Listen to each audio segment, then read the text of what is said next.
PM Modi ने एक बार फिर विपक्ष को बुरा फंसा दिया है। पीएम मोदी ने जो फैसला लिया है उससे विपक्ष के लोग काफी परेशान नजर आ रहे हैं। विपक्ष को अंदाजा हो गया है कि अब उनके लिए 2029 के लोकसभा चुनाव में फिर से बीजेपी को चुनाव जीतने से रोक पाना काफी मुश्किल हो जाएगा।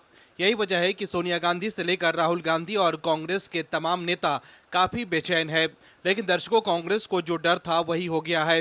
विपक्ष के लोग जो अफवाह फैला रहे थे उसे मोदी सरकार ने एक्सपोज कर दिया है। खुद पीएम मोदी और गृह मंत्री अमित शाह ने विपक्ष के मंसूबों पर पानी फेर दिया है। क्या है खबर, बताते हैं आपको इस रिपोर्ट में। दर्शकों, संसद के विशेष सत्र में गुरुवार को भारी हंगामे, तीखे नोकझोंक और विपक्षी घेराबंदी के बीच मोदी सरकार ने 131वां संविधान संशोधन विधेयक 2026 लोकसभा में पेश कर दिया। वहीं चर्चा में हिस्सा लेते हुए पीएम मोदी ने कहा कि वो राज्यों से वादा करते हैं और गारंटी देते हैं कि किसी भी राज्य के साथ भेदभाव नहीं होगा। महिला आरक्षण बिल से जुड़े संशोधनों पर पीएम मोदी ने कहा है कि देश में जब भी चुनाव हुए हैं उसमें महिलाओं के अधिकारों का जिन लोगों ने विरोध किया है उनका हाल बुरा हुआ है।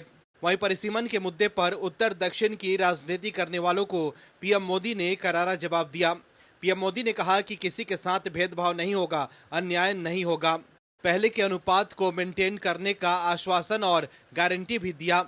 वहीं केंद्रीय गृह मंत्री अमित शाह ने परिसीमन को लेकर कई बातें स्पष्ट कर दी है।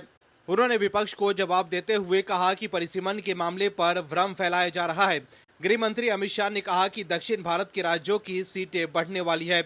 अमित शाह ने लोकसभा में परिसीमन पर कहा कि दक्षिण के राज्यों को किसी भी तरह का नुकसान नहीं होगा, बल्कि उनके सीटें बढ़ेंगी।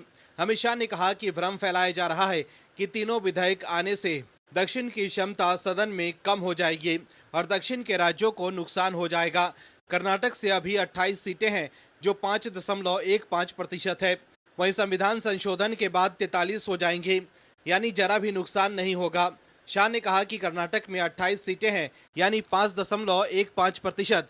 वहीं बिल पारित होने के बाद 42 सीटें 5.14% हो जाएंगी। तेलंगाना में 17 सीटें हैं, यानी 3.13%, जो कि 26 हो जाएंगे। तमिलनाडु की शक्ति भी कम नहीं होगी।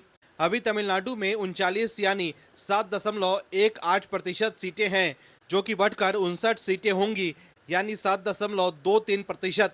अभी कुल मिलाकर 129 सांसद यानी 23.76% बैठे हैं जो दक्षिण के राज्यों से आते हैं। वहीं इस बिल के पारित होने के बाद दक्षिण के राज्यों के 195 सांसद हो जाएंगे और इनका प्रतिशत 23.97 हो जाएगा, यानी कि दक्षिण के राज्यों की भी शक्ति बढ़ेगी। इसके अलावा अमित शाह ने महिला आरक्षण और परिसीमन पर लोकसभा में बोलते हुए कहा कि इन्होंने यानी विपक्ष ने कहा कि जाति जनगणना सरकार नहीं कराना चाहती, लेकिन बता दें कि सरकार की कैबिनेट ने प्रधानमंत्री मोदी के नेतृत्व में जाति जनगणना कराने का निर्णय कर लिया है और अगली जनगणना जाति जनगणना होने वाली है।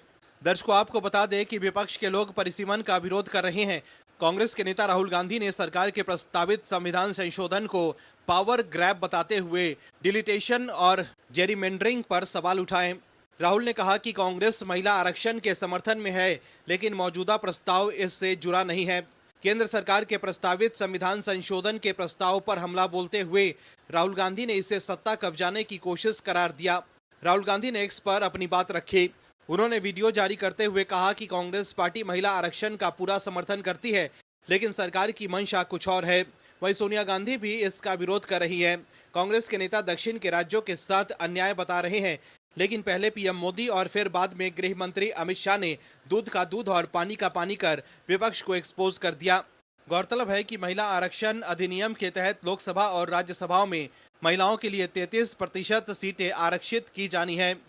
इसे 2029 के लोकसभा चुनाव में लागू करने का लक्ष्य है। सरकार का तर्क है कि सीटों की संख्या बढ़ाकर 816 करने से महिलाओं के लिए 272 से अधिक सीटें सुनिश्चित हो जाएंगी, जिससे पुरुषों की वर्तमान सीटों पर भी बड़ा असर नहीं पड़ेगा।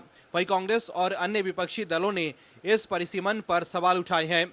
दर्शकों, इस बिल के पारित होने के बाद दक्षिण के राज्यों को 66 सीटों का फायदा होगा, जबकि उत्तर भारत के राज्यों को लगभग 200 सीटों का लाभ मिलेगा। 816 सीटों वाली लोकसभा में बहुमत का आंकड़ा 409 होगा।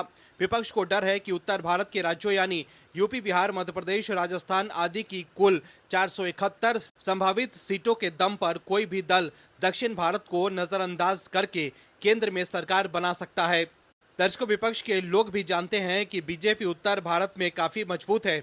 ऐसे में कांग्रेस और विपक्ष को डर है कि लोकसभा में सीटों की संख्या बढ़ने से बीजेपी उत्तर भारत के राज्यों के दम पर केंद्र की सत्ता में लंबे वक्त तक बनी रह सकती है।